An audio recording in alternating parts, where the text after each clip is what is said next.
Welcome to our channel विंग्स ए कुरान। गाइस, हम आपके साथ ये सुपरवाइज़र कोर्स की रिलेटेड जितनी भी सीरीज़ अभी हमने जो लॉन्च की है विद इन अ वीक, हमने यहाँ पे आपके साथ यूनिट 3 प्लस यूनिट 3 पूरा और यूनिट 6 में वी फर्स्ट टारगेटेड हमने पहले स्टार्ट किया स्कीम्स ओरिएंटेड।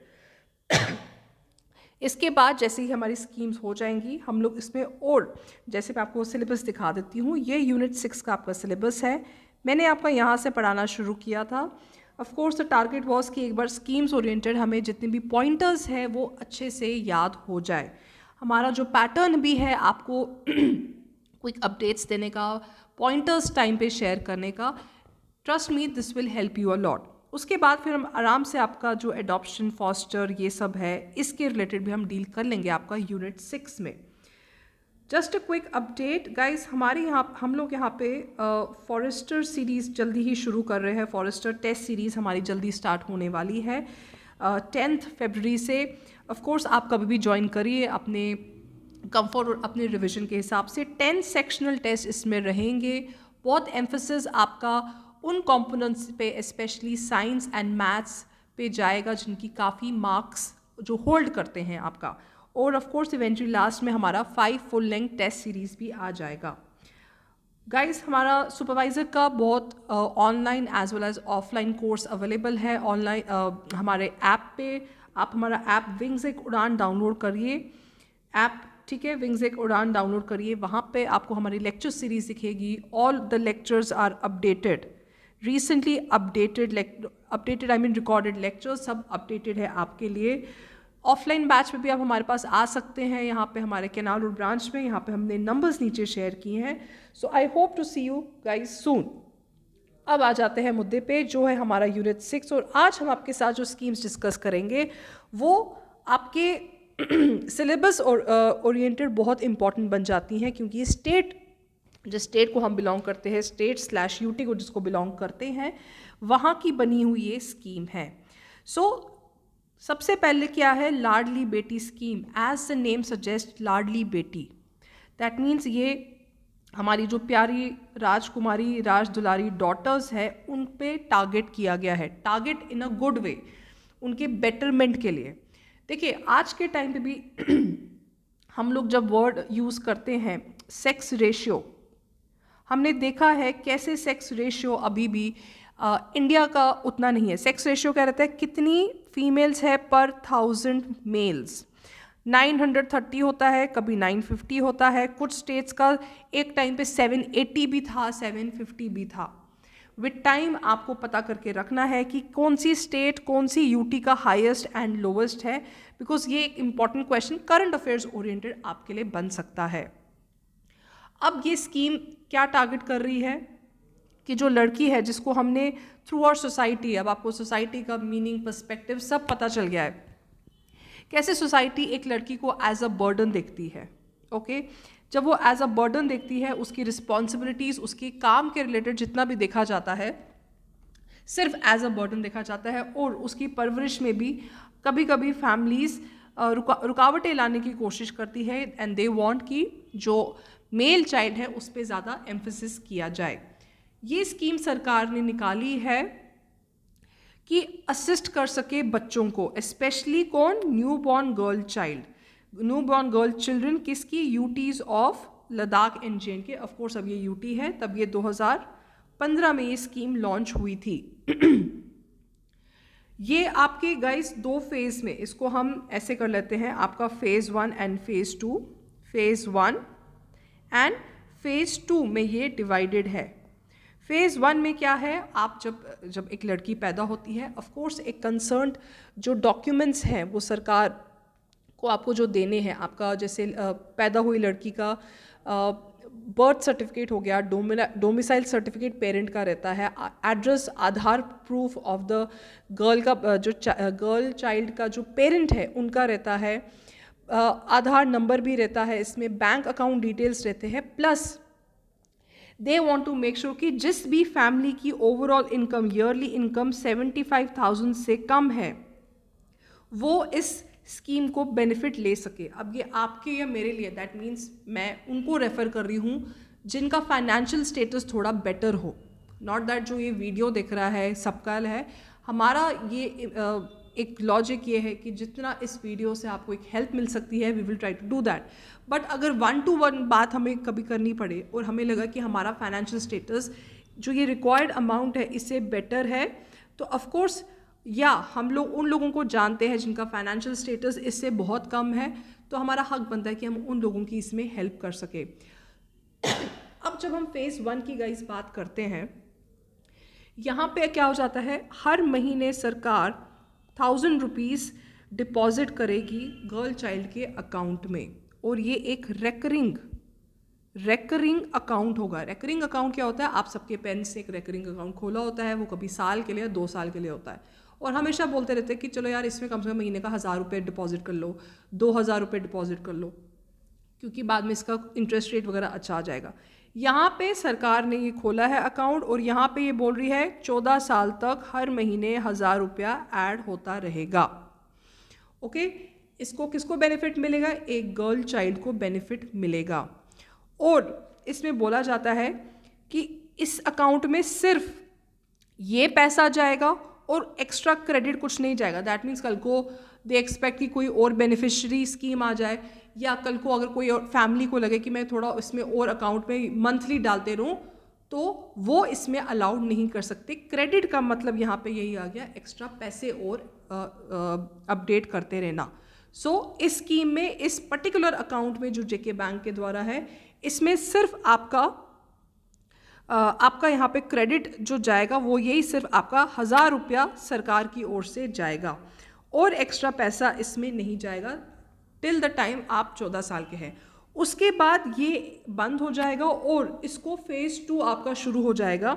फेज़ 2 में जो आपका फेज़ 2 है, जब आप 21 साल के हो जाएंगे, 21 साल 14 to 21 ईयर्स तक यहाँ पे कुछ नहीं रहेगा, ये as a fixed amount, fixed deposit रहेगा। अगेन हम घर पे कितनी बार फिक्स्ड डिपॉजिट रखते हैं, जिसको हम ईयरली इसको अपडेट करते रहते हैं कि ठीक है इसको बढ़ाते रहो, इसकी मैच्योरिटी बढ़ाते रहो, हम इसको कभी ना कभी तोड़ देंगे। यहाँ पे 14 से 21 साल के बीच में जो अब गैप है 7 साल का, उसमें वी कांट डू एनीथिंग, वो एज अ फिक्स्ड डिपॉजिट आपका बन चुका है। फिर जब लड़की, that means beneficiary, the word is beneficiary, जब वो 21 साल की हो जाएगी, वो फिर यहाँ से उसकी मर्जी है। अगेन 21 साल की जब वो हो जाएगी उसकी मर्जी है। क्यों उसकी मर्जी कहाँ से आ गई, क्योंकि वो एक अडल्ट है, वो मेजर है, 18 अबव है, तो उसकी मर्जी आ गई कि वो अब इस अमाउंट को वही उसी टाइम ले ले, या उसको फर्दर वहाँ पे कंटिन्यू करके आगे उसको फिक्स्ड डिपॉजिट बना सकती है। ये कंप्लीट रिस्पॉन्सिबिलिटी और जो उसको मर्जी है ये एक लड़की की आ जाती है। अब इसमें क्या है, no partial withdrawal, that means with time कोई इसमें विड्रॉल नहीं करा सकता है। ऑफ कोर्स जब एक अकाउंट बनता है माइनर का, तो उसमें उसका लीगल गार्डियन या जो इमीडिएट फैमिली है, हमारे फादर मदर या कोई भी लीगल गार्डियन है, वो उसका ओपन करते हैं। कल को कोई वो फादर या मदर बोल दे कि मेरी बेटी की सिचुएशन बहुत ख़राब है, या उसकी हेल्थ के रिलेटेड कुछ उसको असिस्टेंस की ज़रूरत है, बहुत क्रिटिकल कंडीशन है, उस चीज़ के लिए भी ये स्कीम नहीं तोड़ी जा सकती है। इसका मोटिव वो नहीं है, या आप हेल्थ बेनिफिट्स ले लीजिए सरकार से, that is a different thing, but ये किसी भी तरीके से इसको आप विड्रॉ नहीं कर सकते हो अंडर एनी सर्कमस्टांसेस, किसी भी फेज में। That means phase 1 as well as phase 2 you can not do it. Again next important point क्या है गाइस, नॉमिनेशन फैसिलिटी अवेलेबल नहीं होगी। अब हमने सब में से किसी ना किसी ने जब अकाउंट बनाया है अपना, या भी कोई भी हमें बैंक ओरिएंटेड काम रहता है, हमें हमेशा एक वहाँ पे नॉमिनेशन, एक कुछ नॉमिनेट हमें करना होता है किसी को।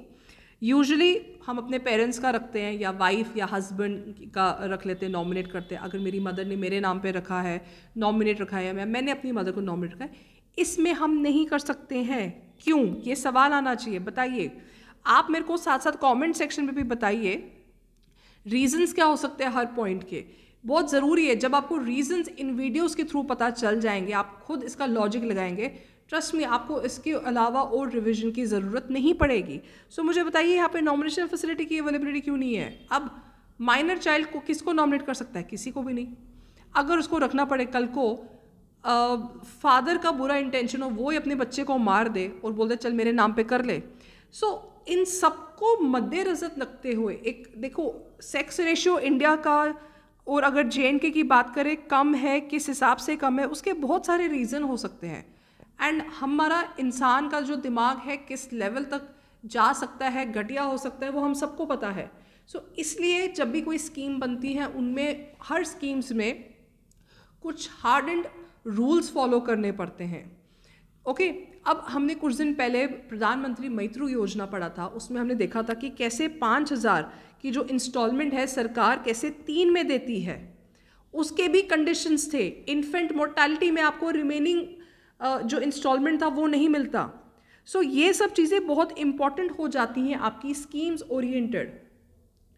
ओके, नॉमिनेशन भी इसमें नहीं है आपका। अब यहाँ पे बोलते हैं कि कल को अगर डेथ हो जाता है तो अकाउंट क्लोज हो जाता है, simple, account will be close immediately और बैलेंस सरकार को चला जाता है। देखो गाइस, ऑलवेज रिमेंबर, सरकार को रीज़न चाहिए कि वो आपको बहुत मर मर के पैसे दे। अब आप खुद ही देखिए, इंश्योरेंस कंपनीज हमें कैसे मर मर के पैसे देती है, साल भर हम कितना इंश्योरेंस पे करते हैं, पे करने के टाइम पे दे आर आफ्टर अस, पे कर ले, जल्दी पे कर ले, नहीं तो ख़त्म हो जाएगा, ये हो जाएगा। बट जब हमें ऐसी सर्कमस्टेंसेस लाइफ में आ जाती है, कितनी जल्दी हमें इंश्योरेंस कंपनी वो पैसा देती नहीं देती है। So that is why her step में ये इम्पॉर्टेंट आपका बन जाता है। अच्छा, ये आपका एक इम्पॉर्टेंट पॉइंट है रिगार्डिंग लाइफ सर्टिफिकेट। अब मैंने अकाउंट बना दिया लड़की का, ठीक है। अब 21 साल तक सरकार को कैसे पता है कि ये कंसर्न्ड लड़की जिंदा है कि नहीं? एज सिंपल एज दैट, सरकार को कैसे पता होगा कि ये लड़की जिंदा है कि नहीं? अब इसके लिए एक लाइफ सर्टिफिकेट देना पड़ता है। अब आप अपने घर पे अपने ग्रैंड पेरेंट्स या अगर आपके पेरेंट्स रिटायर्ड है और उनको पेंशन मिल रहा है, आप उनसे पूछ लें कैसे वो साल में एक बार अपनी लाइफ सर्टिफिकेट बैंक में प्रोड्यूस करते हैं और उसके बाद उनको फिर वो पेंशन वगैरह कंटिन्यू होती है। इट बिकम्स इम्पॉर्टेंट यहाँ पे भी, क्योंकि यहाँ पे उनको हर 3 साल में एक बार उनको अपना लाइफ सर्टिफिकेट दिखाना होता है, जो सर्टिफाइड बाय हुम, कौन है, या एक गैजेटेड ऑफिसर आपका, या जिस कंसर्न स्कूल या कॉलेज में वो लड़की पढ़ रही है उसके प्रिंसिपल द्वारा ये दी जाती है।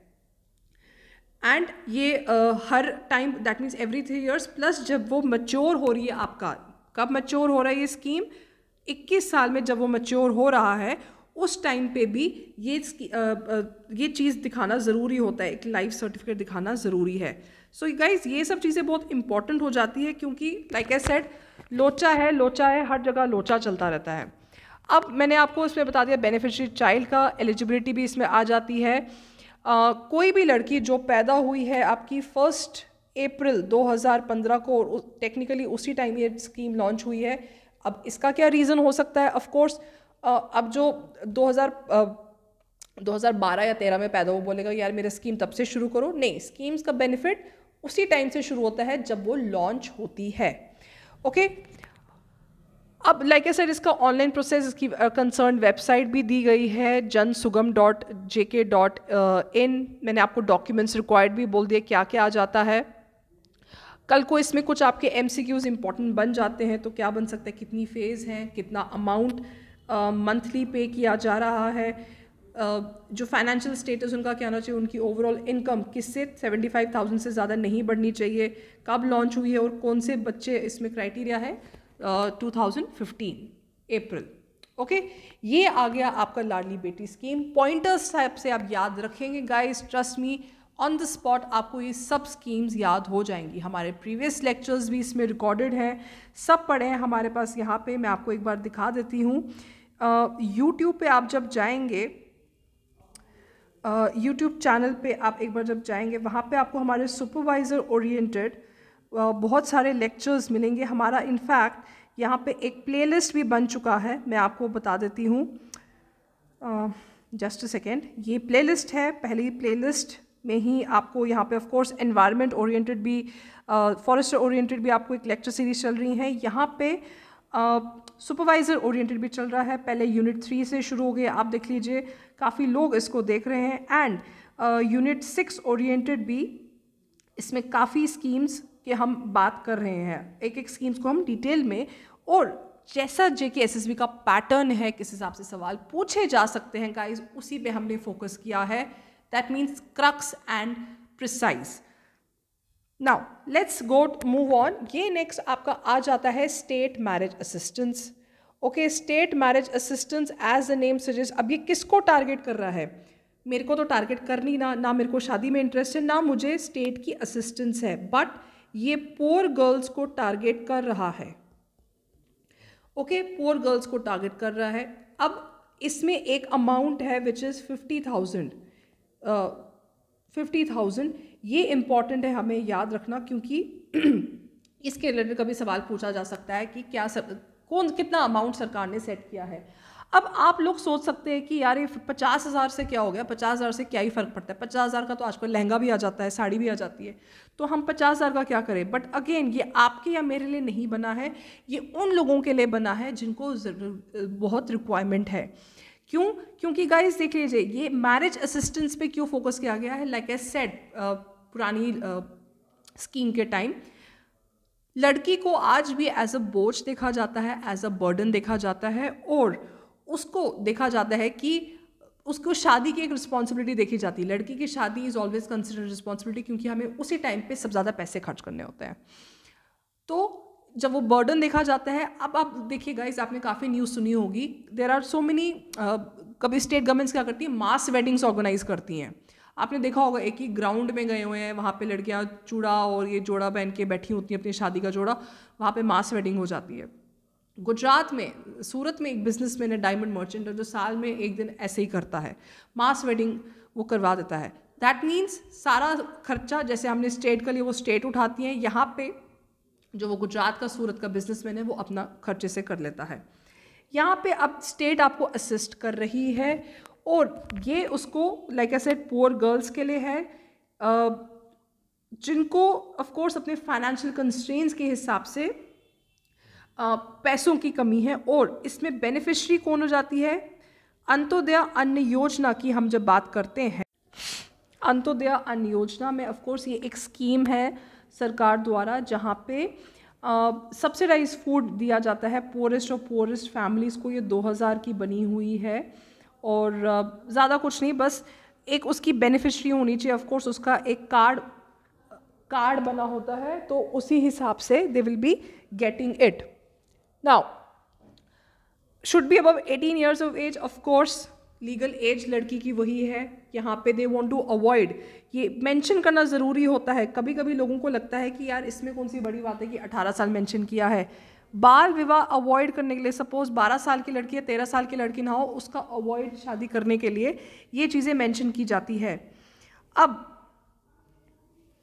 उसने किसी, ये इंपॉर्टेंट पॉइंट है गाइज, इसको एनसर्कल कर लीजिए, मैं इस वर्ड को एनसर्कल करती हूँ, नॉट और सेम पर्पस को। दैट मीन्स उस बेनिफिशरी ने same purpose, that means purpose यहाँ पे क्या आ गया, एंड गोल, शादी मुबारक, ठीक है, इसके ओरिएंटेड किसी और स्कीम, चाहे वो सेंट्रल की हो या पहले कोई सरकार की स्कीम हो, उस पर कोई बेनिफिट ना लिया हो, ये भी अवॉइड करना है। तो should not have avail the benefits. Of course ये एक प्रॉपर तरीके से किया जाता है, हम उसके बारे में बात करेंगे। तो उसके बेनिफिट्स सेम पर्पस के लिए उसको नहीं मिलने चाहिए, और इसके रिलेटेड वो बेनिफिट्स एक ही बार लेनी चाहिए, ठीक है, एक ही बार। अब इमेजिन, दोनों साइड से हमें इमेजिन करना पड़ता है। लड़की की सपोज कल को 19 साल में शादी हो जाती है, और उसको with in 2 years, just because उसका हस्बैंड पियक्कड़ निकला या कोई निकला, उसका हस्बैंड की डेथ हो जाती है। कल को of course that girl will suffer, फिर से वो अपने माँ बाप के घर आ जाती है, सो कॉल्ड बर्डन बन के, ठीक है, लड़की हमेशा बर्डन ही रहेगी हमारे सोसाइटी के हिसाब से। तो सो कॉल्ड बर्डन बन के वो सोसाइटी में वापस अपने पेरेंट्स के घर आ जाती हैं।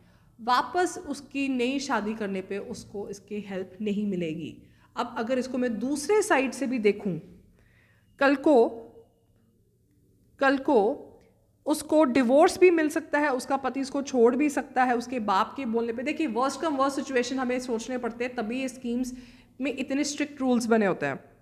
कल को पति छोड़ दिया और वो वापस उसके पेरेंट्स उसको बोलने लगे कि नहीं, या पेरेंट्स लड़की पे प्रेशराइज करे कि चल अब तू इसको छोड़ दे क्योंकि ये रीज़न है वो रीज़न है, और उसको बोल दे कि तू अब नई शादी कर तो अब मुझे वापस नए पैसे चाहिए। ठीक है, सो ये आपके लिए ये आपके लिए इम्पॉर्टेंट हो जाता है। इसमें आपका एक और पॉइंट आपका हो जाता है इम्पॉर्टेंट कि अगर सपोज एक फैमिली ने लाडली बेटी स्कीम पे अप्लाई किया हुआ है और उसको उसके बेनिफिट्स मिल रहे हैं। ओके, लाडली बेटी पे अप्लाई किया है और उसके बेनिफिट्स मिल रहा है। मिडवे सपोज लड़की 19 साल की हो गई है और पिताजी को ख्याल आता है इस स्कीम के बारे में, ये मैं वर्स्ट कम वर्स्ट सिचुएशन में क्राइटेरिया बता रही हूँ कि यार ये तो अब एक स्कीम आई है मैरिज ओरिएंटेड, चलो अब यहाँ पे हम अप्लाई कर लेते हैं। नो, फिर ये सारा मोटिव जो लाडली बेटी पे हम एम्फसाइज कर रहे हैं ये ख़त्म हो जाएगा। ओके, ये आपका ख़त्म हो जाएगा। सो ऑब्जेक्टिव यही है, इसका मेन जो रीज़न यही है कि चाइल्ड मैरिज को अवॉइड करे, चाइल्ड मैरिज को अवॉइड करे और उन लोगों पे फोकस करे जो अफोर्ड नहीं कर सकते हैं। प्लस वो इसकी जो बेनिफिट है, जो जैसे मैंने यहाँ पे बात की, इसकी बेनिफिट की जो बात करें, यहीं पे हम लाडली बेटी को भी ऐड कर लेंगे कि अगर उसने लाडली बेटी से एक बार बेनिफिट लिया तो वो इस स्कीम के अंडर बेनिफिट नहीं ले सकती है। Okay, so like I said objective इसमें क्या आ गया आपका, इसमें आपको अबॉलिश करनी है चाइल्ड मैरिज। क्यों? क्योंकि यहाँ पे स्टेट खुद रिस्पॉन्सिबिलिटी, चल भाई मैं तेरे को पैसे दे दूंगा, so you don't worry about that, लड़की को पढ़ने दो। यहाँ पे लड़की का सिर्फ 18 साल ही नहीं, यहाँ पे ज़रूरी है कि कम से कम वो 8th पास भी हो, 8th पास भी हो, और या 8th ड्रॉप आउट है तो सरकार उसको, या जो concern district social welfare officer है DSWO, वो उसको समझाए, एक जनरल काउंसलिंग में उसको बोल दे about the importance of more studies, कैसे स्टडीज़ अभी और इम्पॉर्टेंट है। ओके, सो ये इम्पॉर्टेंट आपके लिए हो जाता है। नेक्स्ट इसमें है, लाइक पहले मेंशन कि इसमें 50,000 की फाइनेंशियल मिलती है आपको असिस्टेंस। अब जब इसमें लड़की अप्लाई करती है, यहाँ पे एक चीज़ इम्पॉर्टेंट आ जाती है, कम से कम जब उसकी शादी है, शादी से 1 मंथ पहले उसको ये फाइनेंशियल असिस्टेंस मिलेगा। फाइनेंशियल असिस्टेंस दैट मीन्स ये जो 50,000 है ये मिलेगा, और ये 1 टाइम पेमेंट है, ऐसा नहीं है इसको ये इंस्टॉलमेंट में मिलेगा। सो इसको कंफ्यूज नहीं करना है हमने बाकी स्कीम्स के साथ, ये 1 टाइम है, 1 टाइम। ओके, अब जिसका मैंने आपको मेंशन किया, एक डिस्ट्रिक्ट सोशल वेलफेयर ऑफिसर रहता है, वो एटलीस्ट 1 महीना पहले उसको अप्लाई, आप लड़की ने अप्लाई करना है, दैट मीन्स कंसर्न लड़की बेनिफिशियरी ने अप्लाई करना है। और गाइज सबसे मज़ेदार बात क्या है, जो हम फाइनेंशियल असिस्टेंस की बात करते हैं ना, ये DBT है, that means direct benefit transfer. ये जो लड़की है उसके अकाउंट में डायरेक्ट जाएगा। So we don't have to worry कि कहीं पैसा इधर उधर ना यूटिलाइज हो जाए, बापू के अकाउंट में ना चले जाए, कुछ हो जाए, ये डायरेक्ट लड़की के अकाउंट में पैसा जाएगा। अब जो ये ऑफिसर है, coming back to the officer, मैं नाम लिख लेती हूँ, डिस्ट्रिक्ट सोशल वेलफेयर ऑफिसर। इसका काम है सिर्फ पैसे नहीं देना, इसका काम है एक्चुअली पहले वेरीफाई करना सब डिटेल्स। अब वो वेरीफाई में क्या क्या करेगा कि कहीं पहले आपकी उस लड़की की पहले शादी ना हो चुकी हो, उसका मैरिटल स्टेटस ना छुपा के रखा हो। गाइस देखिए, क्योंकि अभी भी विलेज में हमने देखा हुआ है कभी कभी मैरिज रजिस्टर्ड नहीं होती, ऐसी कुछ शादी वगैरह करा दी, क्या पता वो ऑलरेडी उसका बाल विवाह एक बार हो चुका हो, ऑफकोर्स वो वैलिड नहीं है, but they have to make sure कि suppose at the age of 18 ही उसकी शादी करवा दी हो, बट रजिस्टर ना हो मैरिज। उसकी एज भी ठीक से पता करवानी है, ये नहीं कि फर्जी सर्टिफिकेट ले आए। तो concerned officer will find various ways, वो सब चीज़ें वेरीफाई करेगा। ये इंश्योर करेंगे कि जो फाइनेंशियल बेनिफिट है ये इसी स्कीम द्वारा मिली जाए। Of course they will make sure कि जितने भी रिक्वायर्ड डॉक्यूमेंट्स हैं उसके पेरेंट्स ओरिएंटेड या लड़की के ओरिएंटेड, वो डिप्टी कमिश्नर के सामने ये पेश किया जाएगा, डीसी के सामने ये पेश किया जाएगा। जब ये डीसी के सामने वो भी जब वेरीफाई करेगा एलिजिबिलिटी, जब वो खुद रीजनेबली, जिसको कहते हैं रीजनेबली सेटिस्फाई हो जाएगा, उसको लगेगा कि यार नहीं यार ये सब जेन्यून है, तभी जाके वो जो कैश है लड़की के अकाउंट में क्रेडिट हो जाएगा। सिंपल। ओके, सो ज़्यादा डिटेल्स में ना जाते हुए, व्हेन आई से ज़्यादा डिटेल्स में दैट मीन्स अननेसेसरी स्कीम्स को स्ट्रेच ना करते हुए, जो आपके क्विक पॉइंट्स है, this is how you will do it. Quick update, हमने आज क्या क्या पढ़ा? हमने आपके साथ पहले लाडली बेटी स्कीम पढ़ी, इसमें हमने फेज़ 1 फेज़ 2 की बात की, 14 ईयर्स 21 ईयर्स, 1000 पैसे कैसे हर महीने जा रहे हैं, किसी भी अनफॉर्चुनेट इंसिडेंट पे पैसे विड्रॉ नहीं हो सकते, ना उसको मिलेंगे। बेनिफिशरी को लाइफ सर्टिफिकेट भी विद टाइम 3 साल में दिखानी हो और at the age of maturity भी दिखानी है। स्टेट मैरिज असिस्टेंस स्कीम की हमने बात की, लड़की का ज़रूरी है कि वो एक कार्ड होल्डर हो अंत्योदय अन्न योजना की, प्लस 18 ईयर्स की होनी चाहिए या 8वीं पास, ऑफ कोर्स वो 8वीं पास भी होनी चाहिए, ड्रॉप आउट है, दे विल मेक श्योर कि उसको असिस्ट किया जाए। वो किसी और स्कीम की बेनिफिट नहीं होनी चाहिए जिसका सेम पर्पस हो। आई विल रिपीट अगेन, जिसका सेम पर्पस हो। ओके, 50,000 उसको मिलेगा, 18 ईयर्स एंड 8 एग्ज़ाम हो गए, और जो इसका फोकस है चाइल्ड मैरिज को अबॉलिश करना, उसके रिलेटेड ये बात करेगा। ओके, सो गाइज, ये थी हमारी स्कीम्स ओरिएंटेड लेक्चर्स। इसके रिलेटेड जितनी भी अभी हमने पिछले 3-4 दिन से स्कीम्स पढ़ी हैं, कल मैं आपके साथ कुछ MCQs इसके साथ डिस्कस करूँगी। सो गेट रेडी, इसको रिवाइज करिए, और फिर हम कुछ ही दिन में आपका ओल्ड एज रिलेटेड जो स्कीम्स है प्लस डिसेबिलिटी ओरिएंटेड स्कीम्स है, उनके रिलेटेड हम कुछ बात करेंगे। Okay, so guys keep on watching the video, share करती रहिए। Thank you so much, bye bye.